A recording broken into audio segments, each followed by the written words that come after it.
La préciosité des gestes variés réside notamment dans le fait qu'ils ne relèvent pas toujours de la linguistique et qu'ils sont effectivement un langage à part entière qui va se transmettre en faisant. L'artisanat du verre était considéré comme un art noble. Une charte des verriers a même été rédigée au XIVe siècle et qui distinguait les verriers en tant que gentilshommes. Mais effectivement, le maître verrier a toujours eu un peu cette stature prestigieuse. Le métier que je fais, moi, il a plus de 2000 ans d'existence. Donc de savoir que depuis toutes ces années, ces siècles qui sont passés, c'est passé que de bouche à oreille. Il n'y a jamais eu rien d'écrit, et écrit, c'est pour pouvoir mettre en pratique. Donc savoir que derrière, je vais pouvoir fermer d'autres personnes, c'est vrai, je serais frustré si j'avais à partir et que mon métier tombe à l'abandon. C'est des choses de sensibilité, d'être humain et de valeurs humaines, qu'on se rapproche les uns des autres.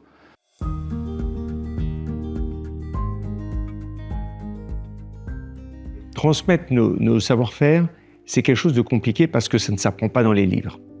En fait, ça s'apprend comment ? Ça s'apprend tout simplement en regardant les plus anciens travailler jour après jour et en répétant à son tour les gestes. Donc ce qui est fondamental pour la transmission, c'est d'abord de s'assurer qu'au sein d'un atelier, au sein d'une manufacture, vous avez bien ce système de transmission entre un ancien et un plus jeune, et que c'est comme une forme de binôme, si vous voulez, et que l'un va apprendre à l'autre à répéter inlassablement, jour après jour, le geste. On apprend tout sur place. Les anciens cueilleurs et souffleurs étaient là pour nous guider, nous montrer le travail. Et au fur et à mesure, on prend la canne, on essaye, étape par étape. Bien sûr, on n'apprend pas tout d'un coup. C'est du premier coup, le deuxième coup, le troisième coup, le quatrième coup, puis après la mise au bloc. Voilà. Et après, quand ils avaient besoin, ils nous lançaient dans le bain comme ça directement. Dans notre métier de verrier, on dit qu'il faut 10 ans en fait, pour avoir un verrier vraiment aguerri. Parce qu'il y a beaucoup de techniques à assimiler. Bien sûr, faire une baguette, vous y arriverez en, je veux dire, un an, il n'y aura pas de souci. Mais il y aura tellement de difficultés à faire d'autres baguettes ou d'autres techniques à acquérir qu'il faut vraiment 10 ans pour faire le tour. Même si on vous explique, il faut aussi mémoriser les gestes qui se passent chez ton collègue, comment il bouge ses bras, ses mains, les poignets. C'est beaucoup le mémoire de gestes. Il faut avoir ça en fait. C'est le plus important, je pense. On a payé le prix de n'avoir aucun savoir-faire au démarrage et on a vu le temps et la difficulté et l'énergie que ça mettait pour acquérir ces différents savoir-faire. Le savoir-faire dans le monde verrier, c'est une multitude de détails sur chaque poste. Derrière chaque poste, il y a 10-15 détails qui amènent à la pièce parfaite. Donc on a un respect pour le savoir-faire et ce mot est vraiment important pour nous. Et on a acquis ce savoir-faire en faisant des erreurs. Donc pour nous, c'est vraiment important de le graver dans le marbre, de le transmettre, et vraiment, c'est notre actif principal.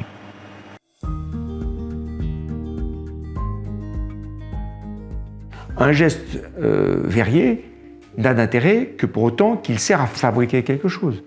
Si personne n'éprouve d'intérêt pour ce produit-là, ce geste va forcément à un moment donné disparaître. C'est aussi de la responsabilité finalement d'une entreprise qui à un moment donné, voyant ces gestes qui sont en perdition, parce que ça ne correspond plus en fait à un marché donné, est-ce que cette maison n'arrive pas, par sa création, par son inventivité, à trouver d'autres objets qui utilisent les mêmes gestes et qui vont permettre de pouvoir relancer. Dans le tissu verrier qui existe aujourd'hui en France, à plus ou moins grande échelle, en fait, toutes les manières d'aborder le métier peuvent être vecteurs de transmission. Que ce soit à notre échelle, d'un point de vue finalement très artistique, où on va apprendre à notre apprenti autant quelles sont les clés créatives de notre entreprise et quelles sont peut-être la manière dont on va vouloir mettre en forme l'objet en pièce unique ou en très petite série.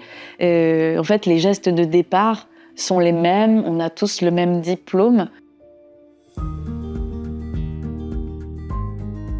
Le verre, c'est comme la musique. On a la même partition, mais on interprète un peu différemment.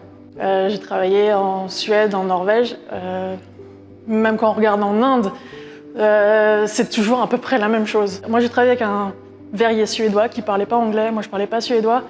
On devait faire des tasses et je savais ce qu'il voulait, il me regardait, je faisais « Ok, on y va ». Vous avez également beaucoup de jeunes qui rejoignent des entreprises et puis qui, au bout d'un certain temps, se disent je vais faire moi un tour d'Europe des verriers et puis qui finalement se mettent à leur compte. Alors on a été sélectionnés les meilleurs verriers du brevet des métiers d'art de Sarrebourg, qu'on a été ensuite formés en Bohême, directement dans les endroits où ils ont le savoir-faire pour faire ce type de verre. Donc ils ont eu 2 mois de formation en Bohême, plus 4 mois ici en interne avec un formateur. Quand je suis arrivée ici, donc j'ai mon conjoint qui est de la région, qui est natif de la région. Le DRH m'avait bien posé la question, est-ce que vous avez eu de la famille qui a travaillé ici, etc. Je sais que c'est quelque chose de très sensible, mais dans le sens vibrant pour les gens ici, tout le monde a eu sa famille. Et effectivement, le grand-père de mon conjoint était tailleur à Saint-Louis. Bon, rien de très étonnant, toutes les familles ici ont quelqu'un de plus ou moins éloigné qui est passé ici. Donc bon, quand on a les verres déjà à la maison, quand il y a un repas de famille, etc., il y a les verres et on sait que c'était les verres du grand-père. Donc travailler à Saint-Louis, en quelque sorte, c'est toujours perpétuer un peu ce travail des anciens et on ne l'oublie pas parce que de toute façon, on a toujours un lien, même quand on n'est pas du territoire, le lien il se trouve avec la cristallerie et la famille. J'ai 21 ans, donc je suis souffleur de verre. Donc moi je travaille au centre d'art verrier depuis 3 ans maintenant. Et c'est une passion depuis tout petit. Alors j'ai un papa qui est souffleur de verre aussi. C'est dans la famille en fait, moi je crois que je suis la 7e ou 8e génération. Du coup depuis tout petit je viens ici. Et la première fois que j'ai soufflé dans une canne, je pense que j'avais déjà 3 ans. C'était, je pense que j'étais aussi haut que le banc de verrier. Ouais, non, ça m'a toujours intrigué cette matière en fusion. On permet au grand public de pouvoir visiter les ateliers de la manufacture toute l'année. Et c'est vraiment aussi dans le but que la magie puisse opérer, peut-être aussi susciter des vocations chez les plus jeunes. Quelquefois, la magie opère d'elle-même et sans grand discours, effectivement, la vocation se révèle et parmi les visiteurs, on croise plus tard des verriers. J'avais 18 ans et mon père m'a fait découvrir ce métier-là. Il bossait dans l'industrie où il y avait déjà des chalumeaux dans cette industrie-là. Et il m'avait dit, tiens, est-ce que ça ne te dirait pas de faire souffleur de verre au chalumeau ou souffleur de verre tout court? Et là, je ne connaissais pas le métier. Et il m'a emmené dans une école pour voir justement ce travail-là. Et quand j'ai vu les personnes travailler le verre, là, j'ai dit, ouais, c'est ce que je veux faire. Et l'idée, ce n'était pas de le garder pour moi, c'est de le partager. Donc, par la transmission, par des vidéos, par des démonstrations, le partage avec la communauté aussi, et puis le partage avec les jeunes, la transmission, donner des cours, donner l'envie de faire ce métier-là. Je trouve que c'est vraiment très important pour moi. Quand j'avais 7 ans, quand j'étais plus petit, on allait voir à Brantôme, dans le sud, on allait voir un souffleur de verre qui faisait des méduses, qui faisait un petit peu de tout. Dès la première fois que j'ai vu ça, je me suis dit que je ferais que ça dans ma vie. Un verrier, pour moi, ne cesse jamais d'évoluer, bien sûr. On n'a pas assez d'une carrière de 30 ans, 40 ans, 50 ans de métier pour apprendre l'intégralité de ce qu'on peut faire.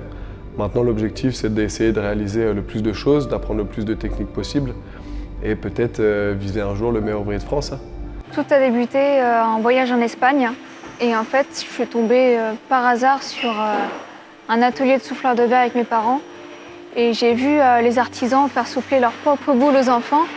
Et j'ai trouvé ça tellement magique, on souffle à la canne, il y a une bulle d'air qui sort.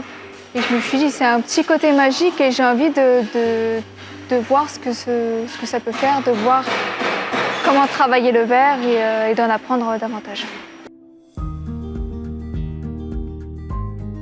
La seule chose qu'on garde, c'est les mémoires de famille, c'est les bijoux de la famille, c'est les choses qui véhiculent cette transmission.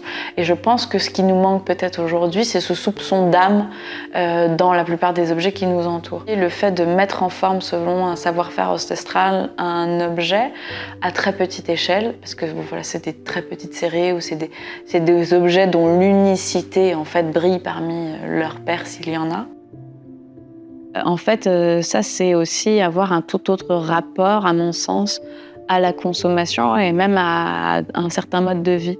On est à l'extrême inverse de l'hyperconsommation. voire même on est dans une hyper-conscience parce qu'on a acquis un objet d'exception et on sait comment et par qui il a été mis en forme.